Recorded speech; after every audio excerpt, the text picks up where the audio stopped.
Hi, I'm Taryn Lupo from TarynLupo.com, and we're about to talk about carnivorous plants. Stay tuned.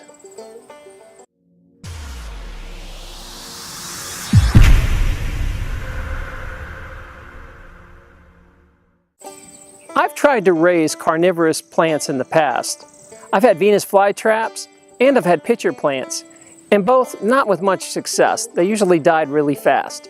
So I didn't know you could actually raise them and sell them for a profit. Robert lives in Winchester, New Hampshire, where he grows carnivorous plants, and he also has a small farm where he grows other things.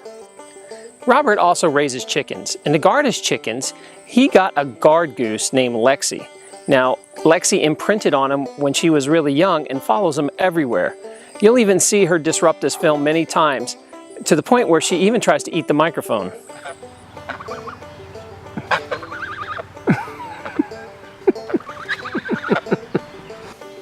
Flap your wings.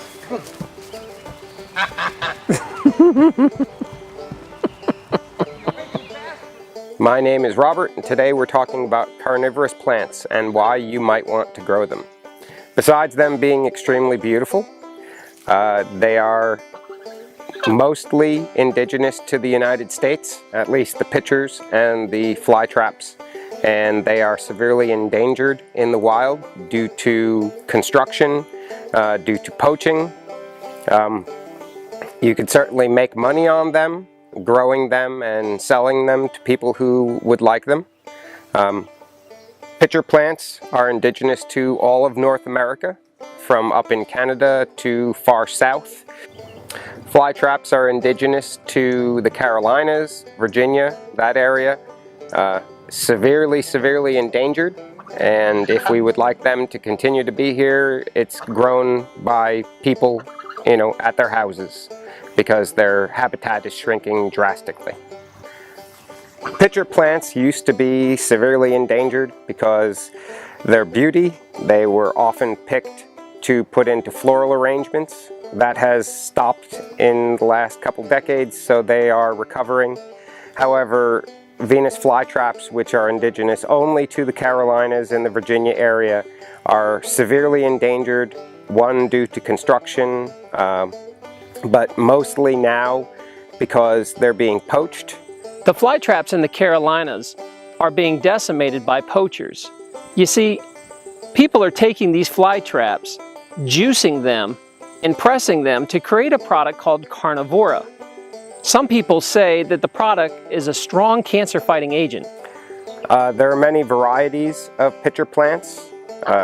They are grown primarily in a sand, peat moss soil, and you can propagate them by, during their winter dormancy, uprooting them and splitting the roots into new plants. And money can be made by propagating them in this fashion to be sold to the many people who enjoy growing them at home. During the winter, the dormancy cycle of the pitcher plants, they don't put up new pitchers.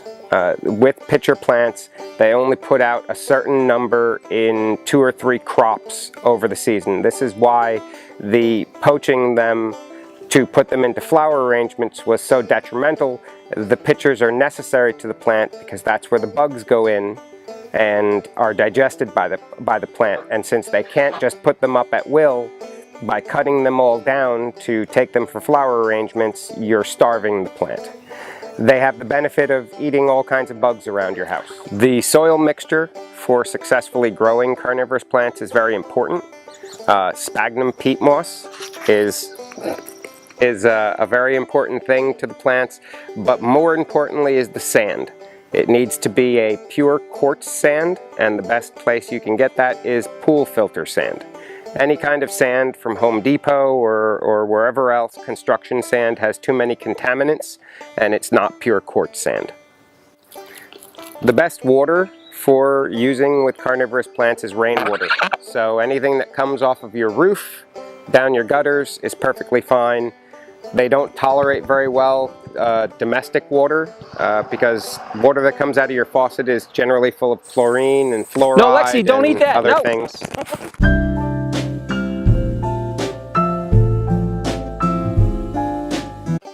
As I was saying before Lexi made a fuss, domestic water has too many chemicals in it, added to it, that will affect your carnivorous plants, so it's best to use rainwater. Typically, you wouldn't grow these plants from seed because it takes far too many years for them to get to any size that's appreciable. Typically, you would buy a grown plant. This is where the money-making opportunity comes from. You would buy a grown plant from someone else that's 4 to 5 years old, and it would be, you know, about this big as a pitcher plant, or, you know, one adult fly trap, which will take 2 to 3 years to become an adult. I also have a plant called Nepenthes, which is from the islands north of Australia. They are lowland, midland, and highland species that grow in all different conditions, but the one thing that they all like is a very high humidity, so I tend to keep them in a plastic bag type of thing that acts as a greenhouse. The plastic I use specifically is the plastic that you put up on your windows during the wintertime, because it doesn't allow moisture to transpire between outside and inside. This is a pitcher plant flower, and it's actually missing other petals that would be in between. That causes a bee to climb inside here, and it can't find its way out, and so it spins around and around and around, pollinating the seed area of the flower before it figures out how to escape the flower. To us, these fine little hairs are very soft, but to an insect they're like sharp little needles, and they're all pointed inwards, so the insect goes down and can't come back up. Once it passes the threshold, you can see it's glossy right here at the lip, it becomes very slippery, and they fall down into the digestive fluid. The anatomy of the pitcher itself is very important. Underneath the top here, it's very hard to see, but there's millions of little tiny sharp little hairs. The pitcher will put out a sweet liquid along the lip. The insects come to taste the liquid. They crawl too far in, and it has all these white spots which look like windows, so the insect doesn't realize that it's going inside. When it goes inside, the inside of the top of the pitcher is also covered with these little hairs that point down, so the insect can't crawl back out. It eventually works its way down the pitcher, down into the base, where the plant secretes digestive fluids to eat the insects. So you might be able to see each fly trap has 4 hairs. These are trigger hairs. There's one there, and they're on the other side. And when these hairs are tickled, the trap closes. And the teeth act like bars. The more an insect struggles inside there, the tighter the trap goes. The more the hairs are tickled, the tighter the trap goes, until the lip seals shut, and then the plant secretes digestive juices to eat the insect. The interesting part is, once it eats a fly, or whatever bug landed there and is eaten, the trap will reopen, because each trap can open once, and a spider like a daddy longlegs will come along and see a carcass sitting in there, and it'll try to grab the carcass, and the trap closes on the daddy longlegs. This trap is fully closed. You can see a dark shape here. This is the insect, and the more it struggled, the tighter the trap got, and you can see how the lips are kind of peeled back because it's completely sealed along the top edge.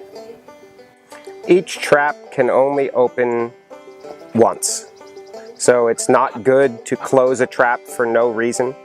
As I set off a trap a few moments ago, it's not completely closed. It realizes that the plant will figure out no insect is trapped, and it will open again.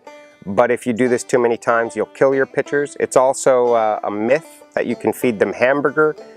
They're not really good at digesting these things, so it's best to leave them with insects alone.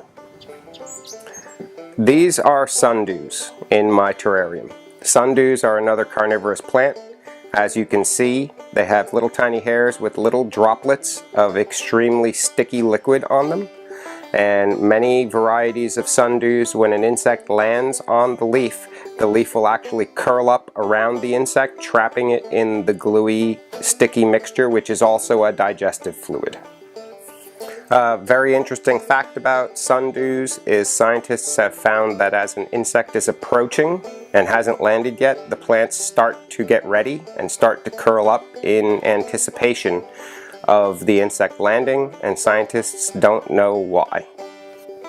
So each sundew will put out a flower stalk, and it will produce a very, very tiny pink flower that blooms at exactly 12 o'clock and closes exactly 15 minutes later.